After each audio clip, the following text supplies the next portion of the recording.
Merci. Je suis vraiment très heureux que dans ce Global Green, on consacre une de nos plénières à parler des villes. Je pense que c'est vraiment un sujet aujourd'hui qui est au cœur des problématiques de développement durable. Comme l'a dit Ralph dans son introduction, je crois que la ville est vraiment le lieu où on a le condensé des contradictions du mal développement dans lequel on est entraîné, qu'il s'agisse de l'extrême pauvreté ou qu'il s'agisse aussi des maladies propres aux villes,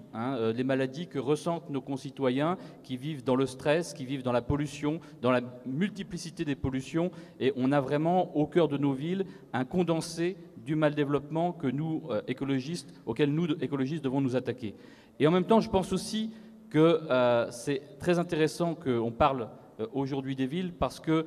quand on discute, et j'ai eu l'occasion de discuter avec beaucoup d'entre vous pendant ce congrès depuis 3 jours, on se rend compte que, alors qu'on pourrait penser que finalement il y a peu de ressemblances entre une mégalopole comme Sao Paulo, comme une ville américaine comme New York et des villes européennes comme Paris, finalement nos démarches sont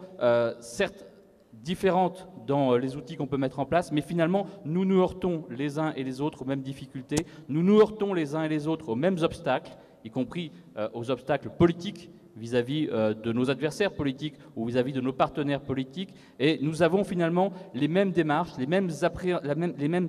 appréhensions sur la façon d'aborder ces questions, et c'est donc extrêmement intéressant d'échanger entre nous. Et puis il y a une deuxième raison pour laquelle je pense que c'est important que nous parlions des villes, elle est peut-être un peu plus pragmatique, mais c'est qu'aujourd'hui, c'est principalement dans les villes que nous, écologistes, sommes en responsabilité, en la capacité de mettre en évidence que nous sommes non seulement des lanceurs d'alerte, ceux qui alertent sur le dérèglement climatique, ceux qui alertent sur les pollutions, ceux qui alertent sur le mal développement, mais aussi que nous sommes des élus capables de mettre en œuvre des politiques. Et ça, c'est quelque chose d'extrêmement important. Nous avons toujours dit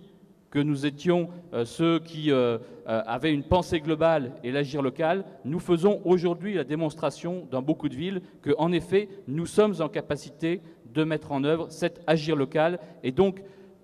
au fur et à mesure de ce travail, d'acquérir la légitimité indispensable qui nous est nécessaire pour pouvoir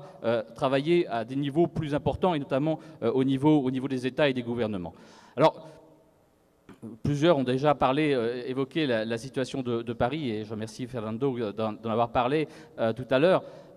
Moi, je suis extrêmement fier, évidemment, que depuis 7 ans, de participer à une majorité municipale qui met en œuvre un projet dans lequel les Verts se sont très fortement impliqués pour transformer la ville et pour essayer de faire en sorte que cette ville, qui était, comme beaucoup d'autres, une ville dans laquelle la pollution, le mal développement étaient extrêmement présents, progressivement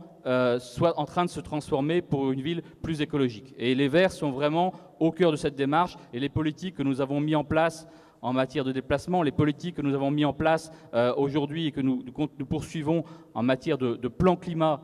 pour diminuer la contribution de Paris au dérèglement climatique, sont des politiques qui sont portées par des Verts, par des élus Verts en responsabilité. Et c'est pour nous une grande fierté. C'est, je dois dire, en plus une fierté redoublée ici, quand j'entends à quel point ce que nous faisons peut être compris comme étant quelque chose d'utile, y compris dans beaucoup d'autres villes à travers le monde qui peuvent citer le travail des élus verts parisiens comme étant un élément pour pousser leur propre ville à poursuivre ce travail. J'ai eu l'occasion il y a 3 jours de faire un peu un bilan de ce que nous avions fait et donc je n'ai pas le temps ici de revenir sur ces questions et je voudrais tirer quelques enseignements de ces 7 années et qui puissent peut-être nous aider ensemble à réfléchir comment, en tant que Verts, dans nos villes, nous pouvons essayer de mettre en œuvre ces politiques. D'abord, dire que nous nous heurtons à beaucoup de résistance. Et c'est vrai que, je le disais l'autre jour, dans la campagne électorale qui s'est terminée il y a quelques semaines à Paris, j'étais l'ayatollah, le Khmer vert, celui qui apparaissait comme l'ennemi des automobilistes. Et c'est vrai que c'est une véritable difficulté à laquelle nous nous heurtons. Si nous sommes conscients, comme nous le sommes ici dans cette salle, de l'urgence des changements à apporter, de la nécessité d'apporter ces changements de façon extrêmement rapide, si nous voulons être au rendez-vous du dérèglement climatique, au rendez-vous de la déplétion pétrolière, au rendez-vous de l'injustice sociale, en même temps, nous nous heurtons aux habitudes de nos concitoyens qui ont baigné depuis de nombreuses années dans l'idée que la croissance, le bien-être matériel, que toutes ces questions étaient finalement la façon normale de faire progresser nos sociétés. Et aujourd'hui, quand nous leur disons que toutes ces politiques conduisent au mal développement, il y a une véritable difficulté à ce que les schémas mentaux évoluent au rythme de la nécessité de la réponse à la crise à laquelle nous attaquons. Et donc c'est extrêmement important que nous soyons en capacité d'apporter la pédagogie nécessaire pour faire comprendre à quel point la prise de conscience, qui je crois est réelle aujourd'hui de la part de la grande majorité de la population de la crise énergétique, de la crise climatique, que cette prise de conscience se traduise par une capacité à accepter les changements de politique qui sont nécessaires. Et là-dessus, je pense que le travail que l'on peut mener tous ensemble au sein des Global Green est réellement extrêmement important pour bien montrer qu'il ne s'agit pas ici ou là de quelques ayatollahs, de quelques personnes qui tout d'un coup se seraient mis en tête de chasser l'automobile de leur ville, mais réellement une pensée globale, une pensée cohérente qui est portée par un mouvement au niveau planétaire. Je voudrais dire aussi que l'une des difficultés essentielles que nous rencontrons,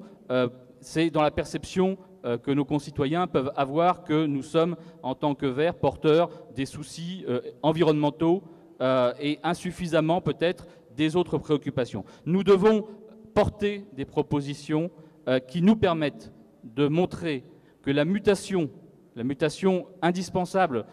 écologique de nos villes ne peut pas se faire contre la population. Et donc, les propositions que nous portons doivent être à la fois des propositions qui sont des propositions qui permettent de réduire notre empreinte écologique, de réduire les pollutions, et en même temps d'apporter plus de justice sociale, mais aussi plus de capacité économique pour la ville. Je prends deux exemples. Les transports collectifs, et Vélib qu'a cité Fernando tout à l'heure, les propositions donc, que nous avons portées à Paris pour faire en sorte que nous modifions nos comportements en matière de déplacement. Ces propositions, elles sont évidemment bonnes en matière environnementale, puisqu'elles permettent de diminuer les pollutions locales et en même temps la contribution aux gaz à effet de serre. Mais elles sont aussi bonnes d'un point de vue social, et nous devons le revendiquer. Quand on met en place des politiques de transport collectif, c'est le droit à la mobilité pour tous que nous affirmons, y compris de tous ceux qui n'ont pas les moyens de posséder une voiture. Mais nous devons aussi affirmer que ce sont des politiques qui sont positives d'un point de vue économique. Une ville qui est engorgée par les embouteillages continuellement n'est pas une ville qui fonctionne bien d'un point de vue économique. À Paris, dans les 10 années qui ont précédé notre mandat municipal, Paris a perdu 200 000 emplois au moment où la voiture était reine. Depuis que nous sommes arrivés aux responsabilités, Paris regagne des emplois. Ça ne veut pas dire forcément que c'est la politique de déplacement qui a permis d'obtenir ces résultats, mais clairement que la démonstration n'a jamais été faite que plus de circulation automobile était meilleure pour l'économie et qu'au contraire, une meilleure organisation des déplacements, une organisation dans laquelle on utilise rationnellement l'espace par les transports collectifs est une organisation plus rationnelle pour l'économie. Je vais donner un deuxième exemple. C'est tout le travail que nous faisons pour faire en sorte que les logements soient plus étanches, soient moins consommateurs d'énergie. C'est évidemment une politique qui est positive d'un point de vue environnemental, chacun peut le percevoir très clairement. À partir du moment où l'isolation thermique est meilleure, on va consommer moins d'énergie, on va avoir une contribution plus faible aux gaz à effet de serre. Et c'est aussi une politique sociale, parce qu'à partir du moment où on va consommer moins d'énergie, ça veut dire que les charges locatives payées par les locataires vont être moins importantes. Mais c'est aussi une politique qui est saine d'un point de vue économique, parce que nous allons créer plus d'emplois dans les écofilières, dans les filières des énergies renouvelables, dans les filières de l'isolation thermique des logements. Et donc nous devons revendiquer là aussi qu'en tant qu'écologistes, nos politiques sont bonnes pour l'environnement, bonnes pour le social, bonnes pour l'économie. Et je veux même aller plus loin en matière économique, parce que souvent on est accusé d'être les adversaires de l'économie à partir du moment où on est écologiste. Nous devons revendiquer au contraire que nous avons une vision économique qui est une vision cohérente par rapport aux crises auxquelles nos villes vont devoir s'affronter, qu'il s'agisse de la crise énergétique, qu'il s'agisse de la crise climatique. Nous sommes aujourd'hui, je le vois à Paris, on peut le voir par rapport à New York, par rapport à Londres, on entend beaucoup d'élus de gauche et de droite nous dire qu'il faut être dans la compétition internationale pour attirer les multinationales et donc finalement que Londres, New York, Madrid seraient nos adversaires. Moi, je n'ai pas le sentiment que, en tant que Verts,